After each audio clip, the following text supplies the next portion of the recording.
Donald Trump's bold promise to reignite American manufacturing through tariffs has hit a wall. Factories once expected to thrive are now cutting jobs, while allies mirror Washington's protectionist tactics. From drug plants in North Carolina to steel mills in Britain, the ripple effects are shaking entire sectors. What began as a plan to bring jobs home is now backfiring on multiple fronts. And today, we're dissecting exactly how it all unraveled. The tariff dream versus reality, when promises collide with power.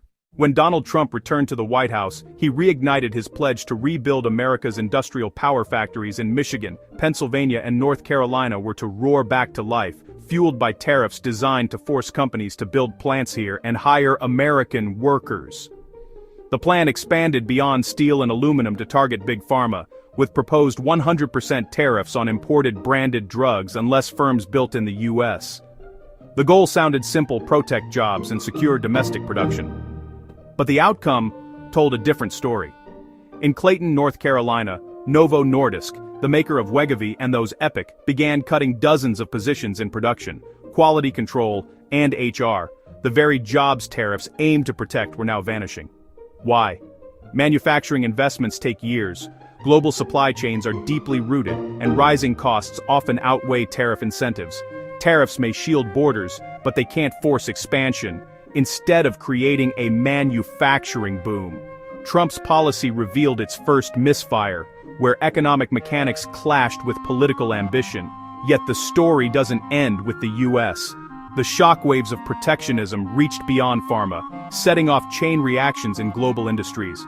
Let's shift gears and see how this played out across the wider supply chain. Pharma's breaking point, when tariffs strained the lifeline of supply. A key pillar of Trump's tariff agenda was to repatriate drug manufacturing, imposing up to 100% tariffs on imported branded medicines, unless companies produced in the U.S. The goal?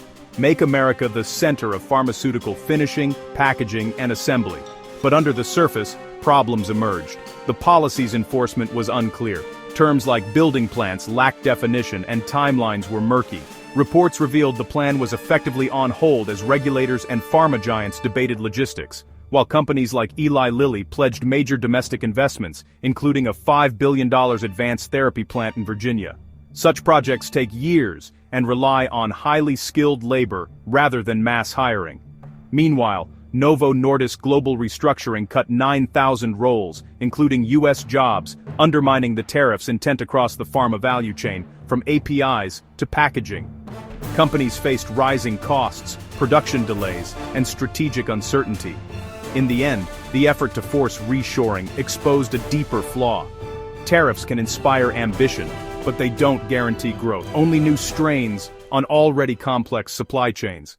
Before we delve deeper, don't forget to hit like and subscribe. It helps me to reach more car and industry enthusiasts who love dissecting the mechanics behind global shifts. Now that we've seen the pharmaceutical fallout, let's steer across the Atlantic because Europe isn't sitting idle. Europe's counterstrike, the tariff war, comes full circle. As the US doubled down on protectionism, Europe followed suit. The European Commission recently proposed doubling steel import tariffs to 50% for shipments, exceeding reduced quotas, cutting allowable imports to 18.3 million tons, nearly half the previous limit. The message from Brussels is unmistakable: if America fortifies its markets, Europe will too. This marks a sharp shift for a bloc that once championed open trade and WTO rules. Now, it's prioritizing domestic jobs and industry survival over global free trade ideals. The consequences ripple across continents. Exporters face higher barriers while manufacturers brace for rising steel costs and shrinking profit margins for automakers and heavy industry players. Steel, the backbone of production, has become a pressure point. Higher costs mean reconfigured supplier networks, relocated factories, and potential job losses. But Europe isn't the only one tightening its grip across the Channel. Britain's once mighty steel industry is now under siege, and the stakes are even higher. Britain's meltdown, the steel industry crushed by colliding tariffs. Nowhere is the fallout from tariff wars more severe than in the UK. Once a cornerstone of global steelmaking, Britain's industry is now buckling under pressure, under the EU's new steel plan. Nearly 80% of British exports to Europe face tighter quotas, almost halved, and any excess shipments are hit with a 50% tariff.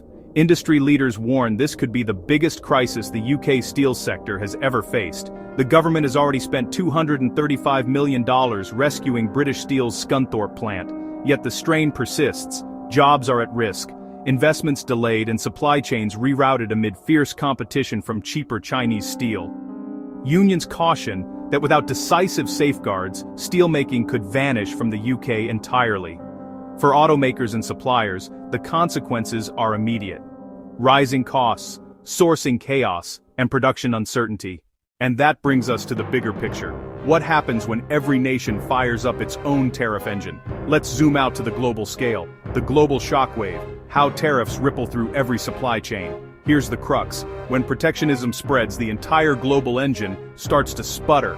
Steel, aluminum, tires and components flow through international supply chains, so when tariffs rise, costs climb. Production relocates and jobs shift elsewhere, often not to the intended country. In the US, the promised boom in pharma manufacturing never arrived. Novo Nordisk layoffs proved that point. In Britain, steel jobs are hanging by a thread across Europe. Retaliatory tariffs mirror US policies, fueling a worldwide trade spiral that fragments supply chains and kills investment for automakers. This means higher steel and component costs, thinner margins, and reconsidered plant locations. Policy shocks are accelerating long-term change, especially amid China's overcapacity, Europe's energy costs and shifting alliances. Tariffs were meant to restore industrial power, but instead they're triggering layoffs, inflation, and uncertainty. In today's interconnected auto ecosystem, building walls doesn't rebuild jobs, it just moves them. And after this global tour, it's time for a final pit stop to deliver the verdict on this grand tariff gamble. The Sinhala verdict.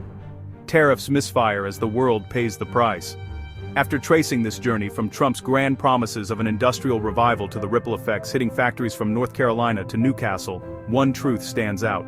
The tariff engine is misfiring. What began as a strategy to shield American industry has instead jammed the gears of global manufacturing. Jobs haven't surged. Costs have. Allies aren't yielding, they're retaliating, and the very industries meant to thrive. Pharma, steel, autos are now battling higher prices, tighter supply chains, and fading investor confidence for the automotive world. This verdict hits especially hard. Steel tariffs push up vehicle prices. Suppliers face unpredictable sourcing, and assembly plants rethink their geography. The dream of bringing jobs home has collided with the reality of a hyper-connected global economy, one that can't be walled off by tariffs without losing efficiency, innovation, and competitiveness. So let's shift gears to you. Do you think tariffs are protecting American workers or driving industries further offshore? Should nations keep shielding industries or start cooperating on smarter trade policies? And from a car lover's lens, will these policies raise the price of your next vehicle? Share your take in the comments. Your insight keeps the conversation alive here at Piston Pundit. Don't forget to subscribe and hit the bell for the latest updates on global auto trends and industry shakeups. Thanks for watching. And until next time, keep your engines revving and your curiosity running high. You can now check out any of the videos on the screen. There's plenty more to explore.